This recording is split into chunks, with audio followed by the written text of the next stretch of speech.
of the wonderful things about the VX1 fleet is the community of sailors and the ability for more talented sailors to share their thoughts and ideas and coach and bring everybody up. It's the act of learning and improving that makes this game fun. It gets harder and harder to improve as you approach the top of the fleet, but then I think it becomes incumbent upon us to pass on the knowledge to the next generation.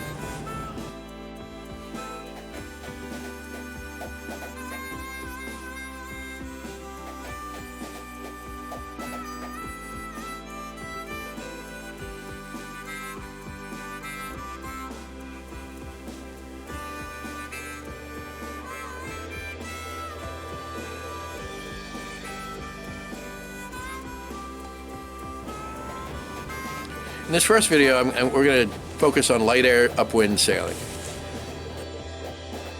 Because there's no weight limit, which I think is a good thing, you can't always plan on winning or performing in any given regatta. If you happen to be a little heavier team and you show up and the wind doesn't cooperate and it's light, you're probably not going to win.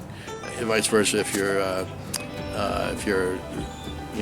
really light team and it's blowing 18 knots and over, good luck. One of the side effects of having a boat that's relatively easy to sail, self-tacking jib, just hiking, no trapeze, is that the racing is spectacular. The difference in boat speed between first and last is very tiny. You got to work hard for every inch, and the tactics become wonderfully complex. When you make a mistake in sailboat racing, you don't get that back. It's not like a running race where if you stumble, you can just get yourself back up and run faster. It's when you make a mistake on the race course, it's permanent. The only way to catch up is if somebody else in front of you makes a mistake. When I watch these videos, there's a lot of examples of too much rudder motion, and I don't even think that the skipper is even aware of it. The most egregious rudder motion is when boats are tacking, and it appears to be like most people understand there's a roll tack, but as they shift the skipper's body weight from the leeward side to the new windward side, there's a tendency to overturn the tiller to get it out of the way so you can switch sides. In that action, sometimes the rudder will be nearly 90 degrees to the boat.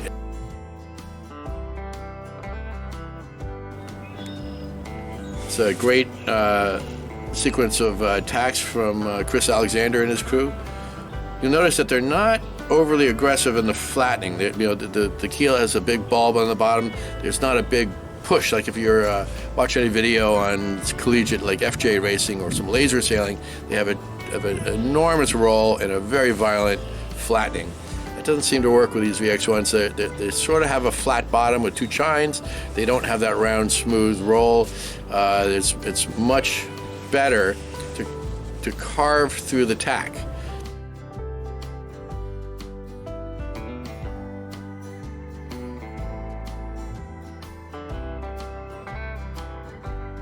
A beautiful roll tack, and it looks like he's going to lee bow the other boat on the starboard tack ley line. However, major error here.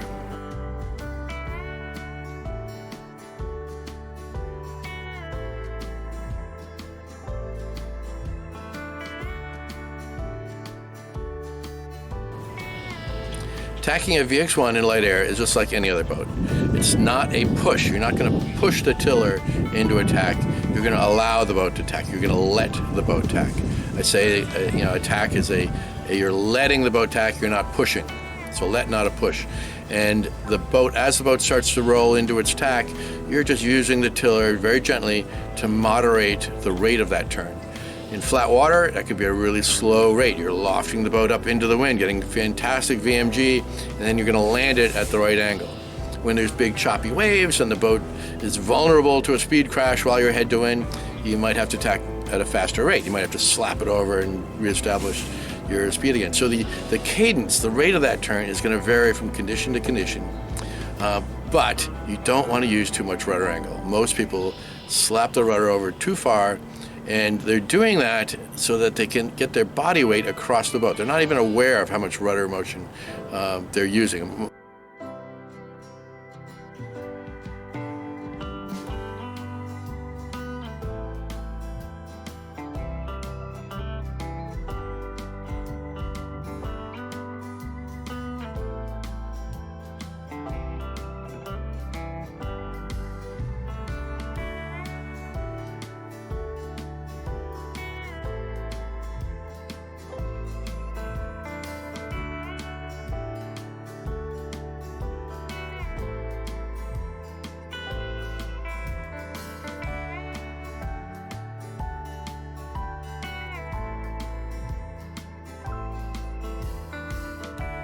When you're sailing upwind, in most conditions, if you can maintain an angle of heel of about 7 or 8 degrees, if you've got a Vacros, it's a great little display there, 7 or 8 degrees seems to be the magic number upwind.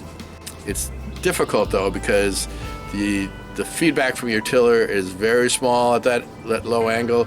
It's very easy to suddenly drop down to less, 4 or 5 degrees of heel, and the boat just sticks to the water at that point. Too much heel and you can keep the boat going just fine, but your performance drops just a very small amount. So I find sometimes when it was late and lumpy and it was really challenging driving, I would allow the boat to heel maybe 10, 11, maybe 12 degrees upwind for sort of short periods of time, or just to get through some bad waves. I needed that feedback on the rudder. I think when you have some pressure on the rudder, the boat becomes a little more nimble.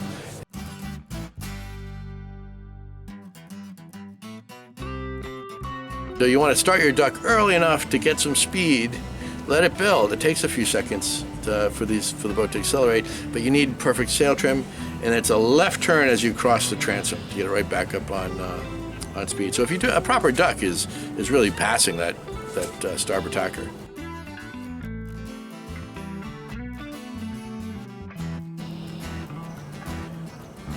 Yeah, there's usually no benefit to pinching these boats. The boats have a very thin keel, and if you get the boat too high, the boat speed starts to drop very quickly. And anybody who's been on the starting line of VX1 and let the boat slow down too much realize once the keel loses grip with the water, the boat just slides sideways, and nothing but tears happen. This was a really fast mode. Josh was right up by the shrouds and hiked probably a little lower than I am, so I have good visibility. And because he's at full hike nearly, I have the ability to go in and out with my upper body to make those micro adjustments to the heel. And I can certainly drop in and give it full height if we need it. Bridle height. There's a lot of conjecture and talk about bridle height in I see on Facebook posts and whatnot. People get out the tape measure and they measure the height. Is there an ideal height, and when should you adjust it? A lot of confusion around it. It shouldn't be. It's really quite simple. There are two bridles. There's the aft bridle, which is really the termination of the main sheet. It's a split tail main sheet where we call that intersection there the yoke, where the two tails join the one. And the forward bridle is simply there to add purchase to the main sheet. If we didn't have that forward bridle, the main would be quite heavy. It would be a real bear to hang on to all the way on the upwind legs. So the way it works is, in light air, we want to be able to pull the boom up to centerline as high as we possibly can. It's my theory that if the boats were to have travelers, if it was somewhat legal, or if the boat had been designed that way to have a traveler, we would probably sail upwind in light air with the boom above centerline. If that yoke, or that splice is below the block on the end of your boom is not on centerline. It can't be. Trevor taught me this. If you pull the main sheet in so that the bridle, that yoke, gets right up into the block, that will take that block and make it go vertical. That last inch or so vertical, and that'll get the boom up to center, more so than you would otherwise.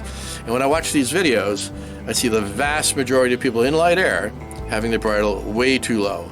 If that main sheet is coming off straight up to your main sheet block, it means that final bit of main trim is not pulling the boom up, you're pulling the tip of the mast down, you're bending the mast, you're making the main sail flatter by trimming it in instead of pulling the boom up. You can see what we can see. And there's really only one clip in the entire sequence that shows Josh and I sailing upwind in light air, which I think tells the story here. So you can see Josh is hiking hard. Again, I'm not at full hike here. We don't need to be. I'm comfortable with the angle of heel. It should be about 7 or 8 degrees there. It might be slightly more in this little clip. But you'll notice that the bridle is, when I'm at full trim, is right up into that block. Notice the clew tie down is very tight to the boom, and the block itself is I have a little dynamo line which is holding the block very close to the boom. I think it's really important to get that boom as high up as we possibly can. The other thing that's critical about that is that your main halyard has to be exactly at full hoist all the time. It can never slip down or stretch down. Time to time, you'll notice I'm easing the main sheet. I'm doing that because I'm putting the bow down to either accelerate the boat, or maybe I see some waves coming, or maybe my Vacros is showing a subtle deceleration, or maybe I'm just had a little lapse in concentration, so I need to accelerate the boat. You do that by heading down a little bit, and when you head down, you need to ease the main sheet a little bit, otherwise your top telltale on the leech will stall. So by putting it down just a little bit, I'll ease the main sheet. I'll ask Josh to ease the traveler down a very tiny bit, maybe only an inch or so, till the boat comes up to speed. The boat will reaccelerate faster that way. The reason why the boom goes to leeward and not straight up is because I don't want that to happen, because if I let the boom go straight up, the top of the main unloads immediately and depowers the boat. All I want to do is rotate the boom out. I don't want any depowering action. So I'm using a little bit of boom vang. That alone, that awareness alone, I think it's going to make it a lot harder for Josh and I to win the North Americans next year, because I suspect the vast majority of boats will be sailing properly. Well, at least anybody who watches this video.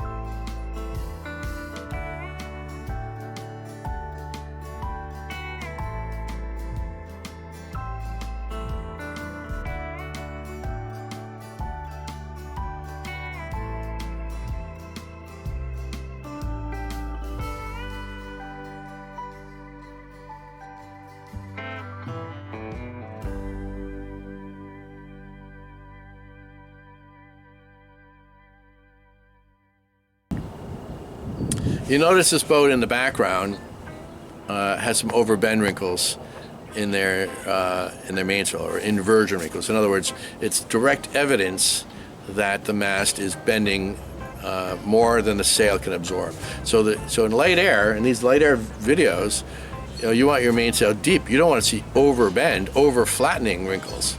Right? So if you look at some of these videos and go through it again, you'll see all sorts of examples of that.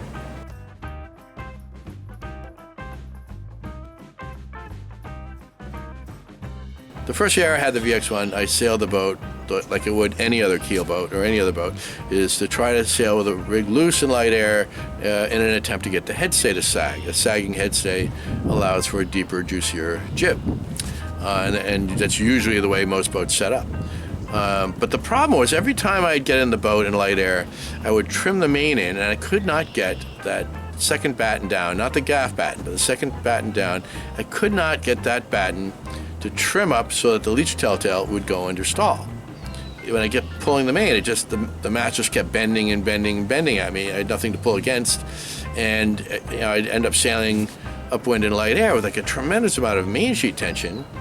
And what I realize now is a very flat main in light air. It's just the opposite of what I wanted.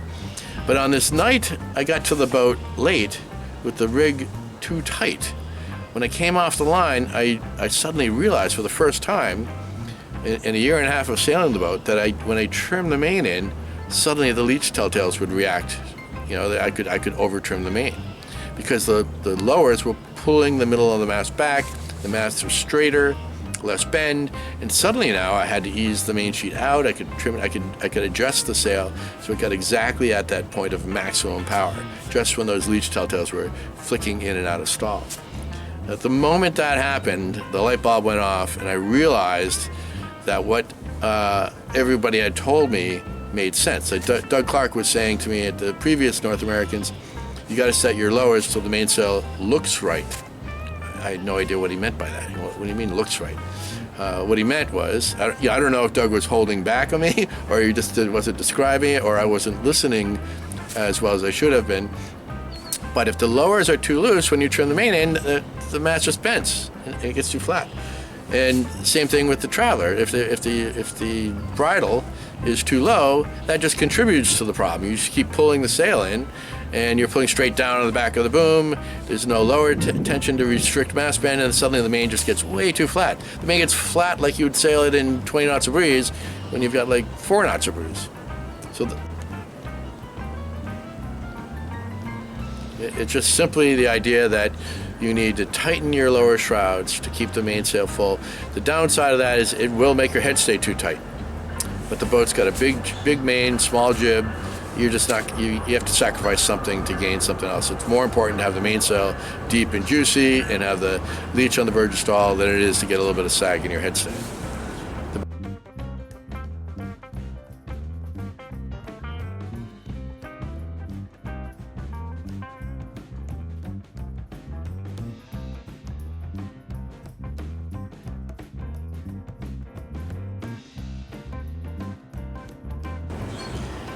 And I'll sort of end with this this last little clip of my very good friends Justin and Drew from Royal Canadian Yacht Club, and they're not having a stellar race in this little clip here.